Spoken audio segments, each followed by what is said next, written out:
Hi, my name is Kimberly. I am South African, but I live in Abu Dhabi. I've been meaning to make this video for a while now, and I'm really not usually one to put myself out there at all, so I've kind of been dreading making it, but I felt like I absolutely had to because all my life I've been sick with a mystery illness, and it took my entire life to find out that it actually does have a cause and it can be treated. So I'm going to try and keep my story as short as possible. I do want to include quite a few parts of my life and how I've suffered, just because I know some people will relate to some parts of my story and other people will relate to other parts of my story. So I want to try and include as much as I can without going on for too long. But basically the reason why I'm sharing this with you is because once I got my diagnosis and started treatment, I shared a post on Facebook and I got an overwhelming amount of people trying to contact me saying that they have exactly the same symptoms or very similar symptoms to me, and that they also didn't know what was wrong with them, and they had done like all the tests and everything came back negative. So I was able to help a lot of people that way. And then I went and I set up an Instagram page, and I got like a lot of followers who also were asking me so many questions and asking for help and telling me that they were inspired by my story and inspired to get diagnosed and get treated themselves. That's just what motivated me to speak out in person, and I have so much to say, so it's hard to say it on a platform where I can't express myself personally. So I think that this will be a much easier way to express myself and to reach people. Before I start, I just want to say that my symptoms weren't always so debilitating. As I grew, they became more and more intense, and I would go through stages in life where they would sort of come and go, so they weren't always there. So I just want everyone to remember that just because you're not bedbound or you're not incapable of still living life doesn't mean that you're not ill.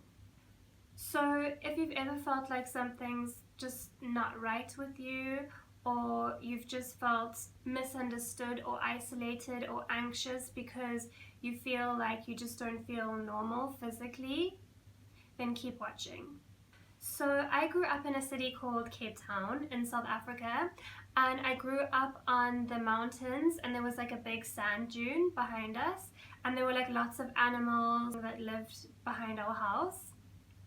And I had a really good childhood, but as far back as I can remember, I always did feel really tired, and as a kid I would just fall asleep in random places. Like I would just fall asleep like at restaurants at the chair. I think it's kind of normal for kids to just fall asleep, but my parents said it was to an extent where it was kind of abnormal. And I do always remember feeling tired. Like even when my family traveled to Disney World, I was the most miserable child in Disney World. And that's really weird because it's supposed to be the happiest place on earth. But it was probably because we had been traveling so much. But my sister could handle it. I couldn't. Then my next memory is from when I was 4 years old, and I was just lying on my parents' bed one night, and I remember the TV was on and I was like semi-conscious. I could kind of hear the TV and I knew what was going on around me, but I also felt like I was sleeping. I felt like I was almost in like a dream state, and I heard my parents discussing how I was breathing strangely, and I don't remember feeling scared at this point, but I remember them discussing whether they should take me to a doctor. But we didn't live anywhere near a hospital, so my mom called my doctor to come into his surgery, which was nearby, and she took me down there. And when I arrived there, they stuck like huge needles in me, and they put me on like a nebulizer and emergency equipment. And he said that if I had arrived just a few minutes later, I would have passed away. I stayed there for about 2 hours, and the entire time I was falling asleep, and he kept shaking me to wake me up, because I think that what was actually happening was I was falling into a bit of a coma because of the lack of oxygen. And I think the experience really traumatized me, but he eventually did send me home, and he told my mom to nebulize me every 2 hours for a half an hour. So she had to wake me up from sleeping every 2 hours, and then she would put a nebulizer on me for a half an hour. Then the next day we went back to the doctor, and I was diagnosed with asthma and given asthma medication to take every single day. I took a preventative inhaler every morning, every night until I was 25 years old. And I had an emergency inhaler that I took around with me all the time. I still actually take that around with me every day just because it's become a sense of safety and comfort for me. So all my life I grew up thinking that I had asthma, and any symptoms that I would feel, like dizziness, nausea, fast heart rate, I would just think that I had asthma. And as a small kid, you don't really realize what's really going on, and you don't know that what you're feeling is abnormal. But since I did have a diagnosis, I just put it all down to that. Then when I was 7 years old, my gran was diagnosed with brain cancer. We were very close to her, and she was so sick that she couldn't live alone, so she came to live with us. And obviously it was a very stressful time for us. She went from being a completely normal, strong, healthy lady, or she seemed healthy, to falling everywhere and eventually forgetting things, forgetting how to do the simplest of things. And she basically just lost her personality and deteriorated until she became a vegetable. Around this time, I started to complain of nausea and headaches a lot, almost every day, and I would always go to the school secretary and say that I wasn't feeling well. This was when I was about 8 years old.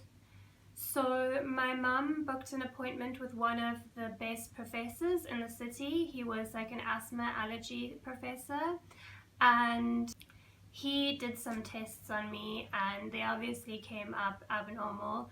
So he asked if I could be a guinea pig for an experiment they were doing for a new asthma medication, and I got paid to be a guinea pig for him, but I don't think it had any significant effect on me. I don't think that it improved my asthma, and I don't think that it made my symptoms any worse either. But unfortunately, the next year, when I was 9 years old, my gran passed away. I did feel a sense of relief because of all the suffering she had been going through. But at the same time, I think that the emotional toll that it took on myself as well as my family really made my health deteriorate. Soon after that, when I was about 9 or 10 years old, I was like a really busy kid, I should mention. I did so many activities and like every hobby you can think of. And after my gran died, it didn't stop. We just kept going and we just kept living life as normal, as one does. And I remember my teacher telling my mom to get me checked. I can't remember which teacher it was, like from which activity or if it was from school, but I remember clearly hearing the teacher tell my mom, "Your child looks sick. You should get her checked out." And I remember her saying that my skin had suddenly gone really pale and I had like dark circles around my eyes, which is still something that I live with today. Another very obvious symptom that I had was I had eczema, mostly under my arms, but also in random areas on my body. So my mom took me to a dermatologist and they did like a scrape test of my rashes and it came back as eczema. They gave me cream, which I used to put on, and it helped for a little bit, but it didn't go away. And then from there, I just started to get sick really often. I used to get chest infections, I used to have really bad allergies, and I used to just always feel really unwell. And as I said, I was a really active kid, so my sports teachers would think that I was making excuses. I was very inconsistent with my performances. Sometimes I did better than anyone else, and sometimes I would lose my races or not do so well in a dance performance or something like that. And people started telling me that there was something wrong with my mind. I needed to be more focused, I needed to be more dedicated, and I needed to try harder. But what they didn't know is that I was fighting constantly within myself. The biggest thing that I remember is I used to have to sit out in sports more often than anyone else, which was strange because I was so active, so I shouldn't have had to. But I just thought it was because of my asthma, and I used to use my reliever inhaler way too often. And I did get a lot of flack for it from my teachers, from other kids, even from my parents. I was called lazy, I was called a hypochondriac. A lot of other kids have asthma, so why was I the only one who was always complaining, always making excuses, always saying that I can't finish the round? If only they knew how I was really feeling. Something that's very significant throughout my life is that when I would change environments, for example, when I would sleep over at a friend's house, my symptoms would always get a lot worse. So one weekend we were staying at my family friend's home, and I woke up one morning and I felt absolutely terrible. I felt like I couldn't breathe. I felt like I was gasping for air, and I felt like I was suffocating. So I started to panic, and I begged my parents to take me to the emergency. They rushed me to the nearest emergency department, where my heart rate was 140, so it was quite high, but my oxygen was absolutely normal, and they told me that I had had a panic attack. And they gave me a brown bag to blow into. Later that day, we went to some more friends of my parents, and I remember the entire day feeling so disconnected from reality and like I was in a dream state. I didn't know what was going on. My whole mentality was so foggy, and I couldn't get a grip of reality. This was the first time I had been told that I had anxiety or panic, and I started to believe that that was really my problem.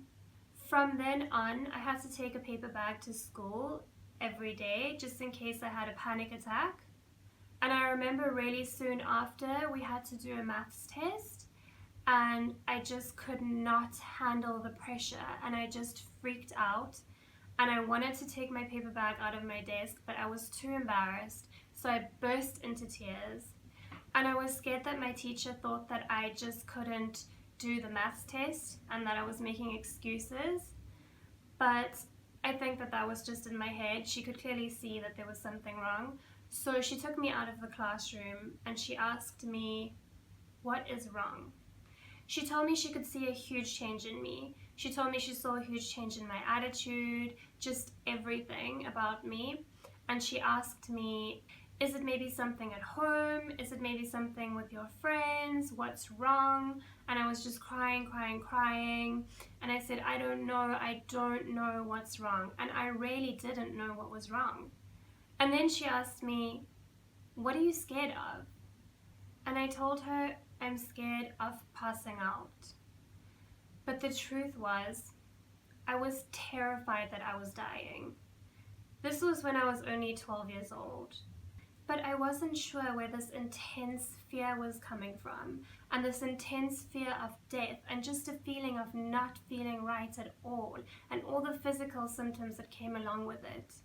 So I found refuge in music and singing. I absolutely loved singing. It was the only way that I could express myself. It was the only way that I felt like I belonged, that I felt confident, that I felt at peace.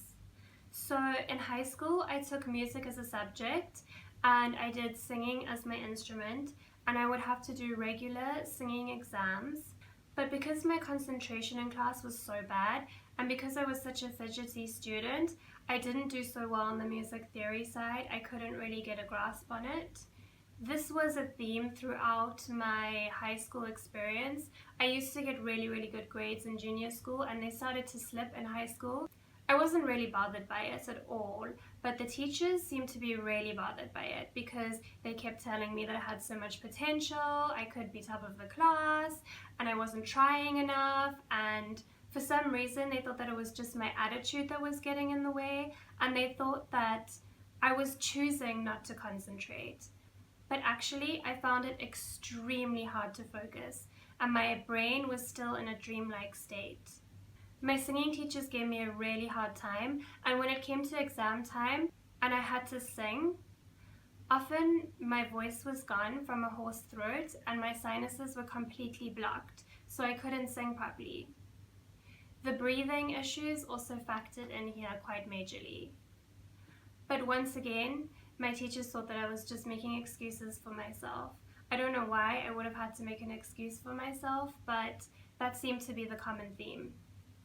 All of this frustration made me quite rebellious during school, and I just felt a lot of internal conflict because I was getting a lot of feedback and criticism from teachers, parents, even some of my classmates on how I need to focus more, how I need to try more, how I'm inconsistent, and it caused a lot of confusion for me and a lot of extra anxiety. I always used to tell the people around me that I didn't feel well, but at this point I didn't feel comfortable doing so because it was too obvious to me that they were thinking in their heads how full of excuses I was. I just wish that back then I knew what I know now so that I could express to them what exactly I was feeling and the reason why I was feeling that way. And then maybe I wouldn't have been so misunderstood, so judged, and so isolated. Cutting a long story short, my frustration took me from doctor to specialist to specialist. And I heard everything under the sun, from you have very infected sinuses, to you need to heal your gut, to there's absolutely nothing wrong with you, just take a multivitamin every day. My mum would sit with me and watch me argue with doctors to prove myself to them, but I was too young to be taken seriously. And then I went to college and I studied film. I didn't do cinematography or anything. I did the organization part. I did production. And as you probably know, with film, it's like very long hours, and we actually made films like every, I think, term. So I couldn't really deal with the busy schedule, and I couldn't really deal with the pressure, and my body started cracking. And then, unfortunately, when I was 19 years old, I was out one night with my friend and she didn't make it home. She unfortunately passed away. And this was something that was really, really, really tough on me, as you can imagine. But I noticed that my symptoms became a lot worse. So this was a theme in my life. Always after a big emotional event, my symptoms would become a lot worse. I also used to go out a lot with my friends and drink during high school and college, and I would get the worst hangovers ever. I would just feel like extremely hot and shaky and dizzy, and I couldn't see anything, and I would feel short of breath and nauseous, and my heart would race and I would get heart palpitations. It was just absolutely miserable, and people would be like, oh, I'm so hungover, I feel like I'm dying, and I would be like, no, but I really, really, really do feel like I'm dying. Like, I couldn't even look into the light, I couldn't even hear music the day after drinking. That was just something else that made me realize that I'm a little bit different to everyone else around me. And another thing that made me realize was when I got into a relationship, finally I had somebody who could calm my anxiety a little bit because he would listen to what I have to say, but I couldn't do normal things. Like, we would wake up one day and he would say, let's go for a hike. And often I felt so awful that I just couldn't. And he said to me, that's not normal, that there's so many days where you just can't do certain activities because you don't feel like you can. So he let me see his family doctor, and that doctor told me that I just have anxiety. Before, I used to wrestle with it in my head and just tell myself, yes, you just have anxiety, you just have anxiety. But at this point, I knew that I absolutely did not. So I gave up alcohol and I changed my lifestyle. I started to eat really healthily and I started to try and do everything that I knew that was right.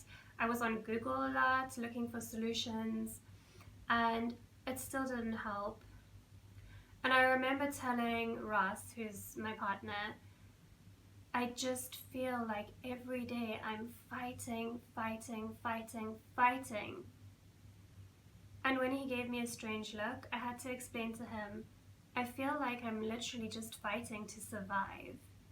So I made a Facebook post explaining my non-specific symptoms and asking for a doctor recommendation of anyone that could help. And a girl from my school actually recommended a doctor to me. His name's Dr. Brinkman. And he used this machine called the Metatron machine, I think it's called. And it uses bioresonance linear scanning, something like that. I don't know, if you Google that, you'll see something come up, I'm sure. But basically what it does is they put things that are like earmuffs on your ears, and it scans your entire body to see where there's something maybe a bit wrong.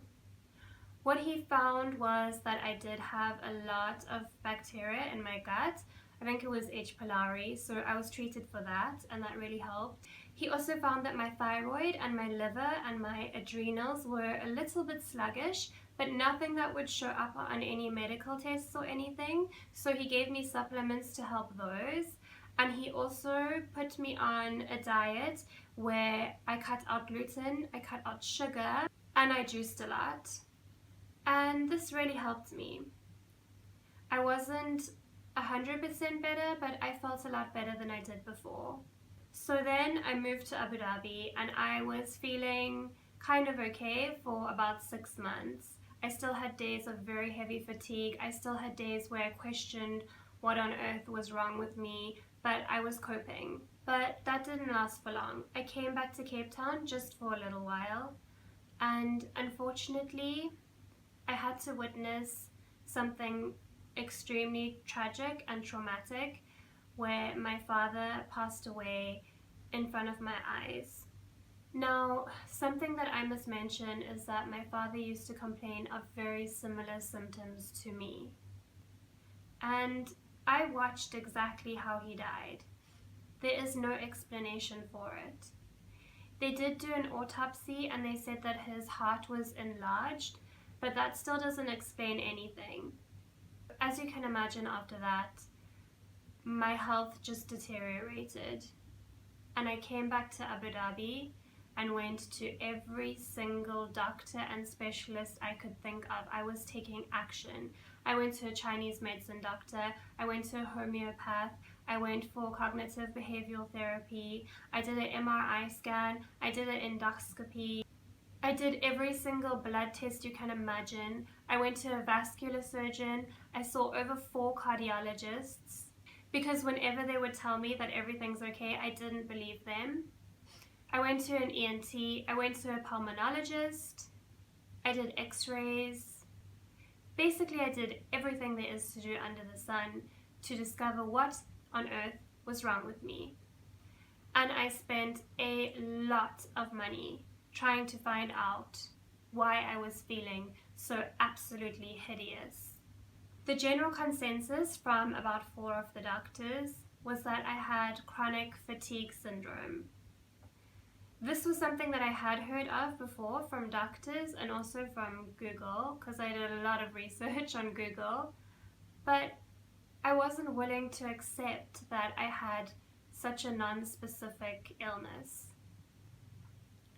One doctor told me that I would just have to deal with the symptoms, and another doctor told me that I could use graded exercise therapy and cognitive behavioral therapy as treatment. But for the extreme symptoms that I was feeling, I just knew that this wasn't the solution. So I started to watch YouTube videos. I watched the channel Health Recovery, and there was so much great advice on there. You guys should really check it out. I'll link it below. There's a lot of lifestyle advice on there. He talks about improving your immune system and just keeping your body strong, which is really important with this disease. But even so, I deteriorated, and eventually I could not even get out of bed. I was completely bedbound, and I had absolutely no energy and no mental clarity and no focus, and I was a nervous wreck. So I told my mom, I think that the reason why I've been feeling so awful the whole time is because I have chronic fatigue syndrome. That seems to be the general consensus of the doctors, and it kind of broke me to have to say that to her, because I didn't believe it myself, simply because to me it's not serious enough of a diagnosis, and it's not taken seriously by anyone. But by the grace of God, my mom spoke to one of her friends, and she said, oh, my friend's daughter had that and she made a complete recovery. So I got the girl's number and I contacted her, and she told me about a doctor in Johannesburg, South Africa. And this doctor treats the condition, which we call chronic fatigue syndrome. But she's the daughter of an award-winning professor who won multiple international awards for his groundbreaking research on intracellular organisms. So I made an appointment with this doctor, and I had to wait a really long time. She has a really long waiting list. And eventually I traveled to Cape Town, and I was so nervous and so excited at the same time to find out if this is really what is causing my illness. At my appointment, after asking my symptoms, she told me that she has absolutely no doubt in her mind that I have more than one infection.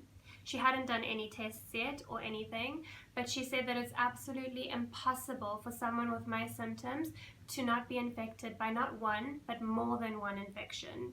I had to wait 10 days for my results to come back, and I have to say that I was very doubtful. It sounded like something very new to me, and I had absolutely no idea what to expect. But when my results came back, she had been right. My test results came back positive for something called rickettsia, but two strains of rickettsia. So I have rickettsia Q fever and rickettsia musari, as well as mycoplasma pneumonia and chlamydia pneumonia. And I know that I do also have the Epstein-Barr virus from past tests, but contrary to what is common knowledge, the Epstein-Barr virus can't cause chronic fatigue syndrome on its own. These infections might sound completely foreign to everyone, but they're actually more common than anybody realizes. Lyme disease is just one of these infections. I don't have Lyme disease. I have different infections, but they cause very similar symptoms, and they're from the same source. Throughout my life, I had been thinking what it could be that made me so sick. And it did cross my mind that maybe a tick bite that I had when I was a baby was the cause, but my mom had told me that I had been treated for it. I had been bitten by a tick when I was 1 year old, and my mom took me to the doctor, and he put me on a course of antibiotics that was supposed to treat the infection. This is what every doctor does when somebody comes to them with a tick bite, but it's not effective. The bacteria will still live in your body. I don't know whether I should be calling it bacteria, but I'm just going to call it bacteria because I don't know what other word there is for it. But I'm going to put a link below if you want to know a little bit more about the infections. And I'm also going to do another video straight after this with exactly what symptoms I was experiencing. I also discussed my father's death with this doctor and how his heart just stopped for no reason. And she said that it's a very, very common occurrence for somebody with these infections. They say that it mimics over 300 diseases. So I've been on treatment for 10 months now, and the improvement has been really slow, and the treatment has been really tough. I will talk about my treatment in another video because it's quite detailed, but I definitely have improved. Before I saw the doctor, I wouldn't be able to sit here and speak this way. So if you're like me and you've been secretly suffering with symptoms like extreme fatigue or shortness of breath or heart palpitations, the list goes on and on and on and on, please watch my symptoms video that I'm going to post next. And I just wanted you to know that you're not a hypochondriac, you're not crazy, you're not lazy, and you're not suffering from a mental condition. This is more common than anybody knows, and it is also the underlying cause of so many diseases, because this infection damages the nerves, it damages your tissues such as the tissue within your heart, it damages parts of your brain, and there's been a lot of research linking it to the cause of multiple sclerosis, sudden cardiac arrest, and many more diseases. But I'm going to elaborate more in my next video. If you've made it this far, thank you so much for watching, and let's help raise the awareness about this very serious health condition. I'm going to be posting a lot more information in my future videos. I just didn't want to make this one too long.